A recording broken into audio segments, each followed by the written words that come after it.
Dans cette 46e Supercoupe d'Espagne, les Catalans ont dominé le Real de Madrid au terme d'une finale spectaculaire, conclue sur le score de 3-2. Dès la première période, Barcelone impose son tempo, 76% de possession, 9 tirs tentés, un jeu maîtrisé. Mais en face, le Real de Madrid se montre très clinique, capable de frapper fort malgré moins 2 ballons. Une première période complètement folle avec 4 buts inscrits avant la pause. Au tableau d'affichage, Rafinha a ouvert le score à la 36e minute, une action collective bien construite en ajustant le gardien d'une frappe puissante.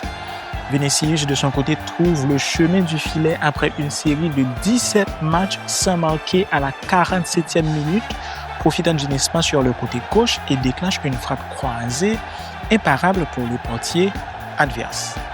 Le Barça a repris l'avantage grâce à Robert Lewandowski à la 49e minute, bien placé dans la surface, reçoit une passe de Pedri avec sa foi pour redonner l'avantage au Barça.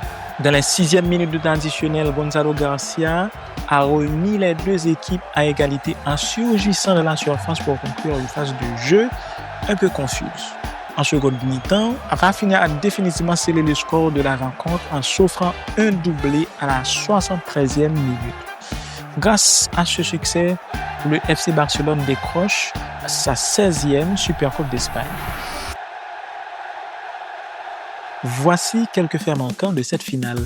Hansi Flick n'a jamais perdu une finale en tant qu'entraîneur principal.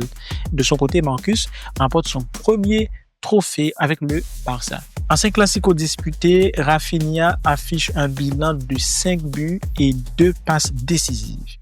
Depuis l'arrivée de Kylian Mbappé au Real Madrid, le club madrilène n'a remporté qu'un seul classico sur 6 joués.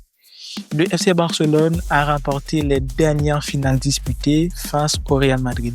Merci d'avoir suivi cette actualité. À la prochaine.